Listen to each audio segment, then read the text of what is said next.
اللہ کے نبی سیدنا عیسیٰ علیہ السلام کے زمانے میں ایک دھوبی تھا جس سے لوگ تنگ آ چکے تھے۔ وہ لوگوں کے کپڑے کبھی بدل دیتا یا کبھی غائب کر دیتا تھا۔ ایک مرتبہ جب دھوبی لوگوں کے کپڑے جمع کر کے انہیں دھونے کے لیے گھاٹ پر گیا تو لوگوں نے اللہ کے نبی عیسیٰ علیہ السلام سے اس کی شکایت کی اور کہا، اللہ کے نبی، ہم اس دھوبی سے تنگ آ چکے ہیں اور ہم چاہتے ہیں کہ اس کے فتنے سے ہمیں ہمیشہ کے لیے نجات مل جائے۔ اللہ کے نبی عیسیٰ علیہ السلام نے جب لوگوں کو پریشان دیکھا تو اللہ کی بارگاہ میں دعا کی کہ مولا، اس دھوبی کو تو ہلاک کر دے تاکہ ہمیشہ کے لیے اس کے فتنے سے لوگوں کو نجات مل جائے۔ فرمایا گیا کہ دوسری طرف وہ دھوبی گھاٹ پر بیٹھا کپڑوں کو دھو رہا تھا۔ جب دوپہر کا وقت ہوا، وہ روٹیاں کھانے کے لیے دسترخوان بچھا کر بیٹھا۔ اچانک وہاں سے کسی سائل کا گزر ہوا۔ اس نے آواز لگا کر کہا، میں بہت بھوکا ہوں، اگر تمہارے پاس کچھ کھانے کو ہو تو مجھے کھلا دو۔ دھوبی نے اپنے دسترخوان پر موجود 2 روٹیاں اس سائل کے حوالے کر دی۔ وہ سائل دعائیں دیتا ہوا وہاں سے رخصت ہوا۔ دھوبی نے اپنا کھانا مکمل کیا، اس کے بعد بچے کچے کپڑے دھوئے، انہیں سکھایا اور شام ہونے سے پہلے گٹری باندھ کر وہ دوبارہ آبادی میں واپس آ گیا۔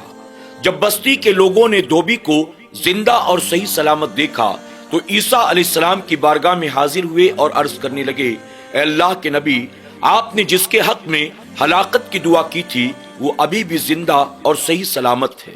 عیسیٰ علیہ السلام نے جب یہ سنا آپ کو بڑا تعجب ہوا۔ آپ نے اللہ کی بارگاہ میں عرض کیا کہ میرے کریم، وہ دھوبی جس سے لوگ بیزار آ چکے ہیں، میں نے اس دھوبی کے حق میں ہلاکت کی دعا کی، لیکن وہ دھوبی ابھی بھی زندہ ہے، صحیح سلامت ہے، آخر اس کی وجہ کیا ہے؟ رب تبارک تعالیٰ نے فرمایا کہ عیسیٰ، ہم نے تیری دعا کو قبول کیا، لیکن پھر بھی وہ دھوبی مرنے سے بچ گیا۔ اگر تو جاننا چاہتا ہے کیوں تو جا کر دھوبی کے پاس جو گٹری ہے اس گٹری کو کھلوا۔ عیسیٰ علیہ السلام لوگوں کو ساتھ لے کر دھوبی کے پاس گئے، اس کی گٹری کو کھلوایا گیا۔ آپ نے دیکھا تو گٹری کے اندر ایک سانپ موجود تھا، لیکن سانپ کے منہ پر مہر لگا دی گئی تھی، یعنی اس کے منہ کو پیک کر دیا گیا تھا۔ عیسیٰ علیہ السلام نے اس کے منہ سے مہر کو نکالا اور کہا، اے سانپ، بتا آخر معاملہ کیا ہے؟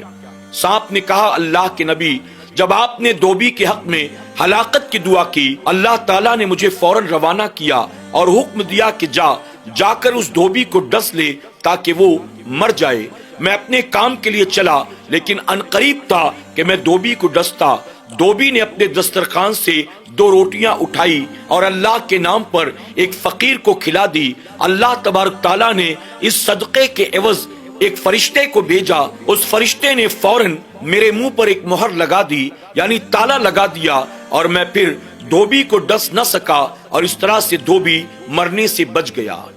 عیسیٰ علیہ السلام نے اس دھوبی سے کہا، آج تیرے صدقے کی وجہ سے اللہ نے تیری جان بخش دی، اب تجھے چاہیے کہ لوگوں کو تنگ کرنا بند کر دے، اللہ کی بارگاہ میں رجوع کر لے۔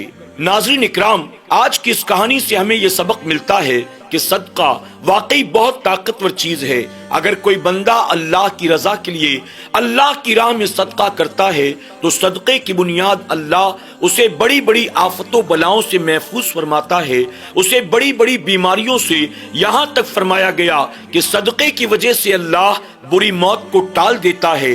ہمیں اور آپ کو بھی چاہیے وقتاً فوقتاً اپنی حیثیت کے مطابق اللہ کی راہ میں صدقہ کرتے رہیں اور اس کی برکتوں سے مالا مال ہوتی رہیں۔ آمین یا رب العالمین۔